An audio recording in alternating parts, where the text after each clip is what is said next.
Hello student, આજે આપણે શીખવાનું છે ધોરણ 10 વિજ્ઞાનમાં 2 માર્કનું મોસ્ટ આઈએમપી ક્વેશ્ચન છે, વારંવાર બોર્ડ એક્ઝામમાં પૂછાય છે. તો ચાલો આપણે તેને સારી રીતે સમજી લઈએ. ધાતુના સામાન્ય ગુણધર્મો અથવા તો એમ પણ પૂછાય કે ધાતુના ભૌતિક ગુણધર્મો.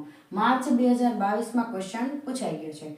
તો 6 થી 7 પોઈન્ટ છે, તો આપણે વ્યવસ્થિત સમજી લઈએ. ચાલો, સૌપ્રથમ આવે છે કે ધાતુ તેમની શુદ્ધ અવસ્થામાં ચળકાટવાળી સપાટી ધરાવે છે. એટલે કે સોનું અને ચાંદી પોતાની શુદ્ધ અવસ્થામાં કેવી હશે? ચળકાટવાળી સપાટી ધરાવે છે. બીજું, ઓરડાના તાપમાને ઘન અને સખત હોય છે, પરંતુ પારો એવું છે ધાતુ કે જે પ્રવાહી સ્વરૂપે જોવા મળે છે. ત્રીજું, તણાવપણા એટલે કે તાણીને તાર બનાવી શકાય અને ટીપાવપણા એટલે કે ટીપીને પતરા બનાવી શકાય છે. તો ધાતુ હોય તે તણાવપણા અને ટીપાવપણાનો ગુણધર્મ ધરાવે છે. ઉષ્મા અને વિદ્યુતના સુવાહક હોય છે. ધાતુ ઉષ્મા એટલે કે ગરમી અને વિદ્યુત બંનેને પસાર થવા દે છે.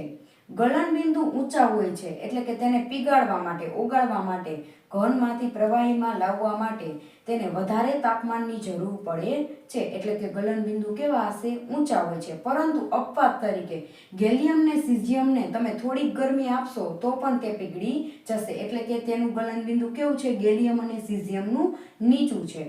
તે રણકાર ઉત્પન્ન કરે છે એટલે તેને પછાડો અથવા તો કોઈ પદાર્થ સાથે તમે અથડાવો તો તેમાંથી અવાજ ઉત્પન્ન થાય છે.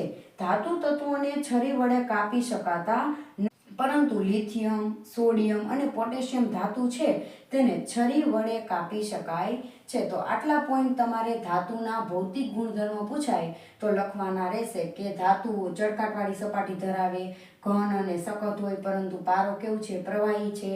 તણાવને ટીપાવપણાનો ગુણધર્મ ધરાવે, ઉષ્મા અને વિદ્યુતના સુવાહક હોય, ગલનબિંદુ ઊંચા હોય પરંતુ અપવાદ તરીકે ગેલિયમ અને સીઝિયમનું કેવું હોય? નીચું હોય. રણકાર ઉત્પન્ન કરે, છરી વડે કાપી શકાય નહીં પરંતુ લિથિયમ, સોડિયમ ને પોટેશિયમને છરી વડે કાપી શકાય.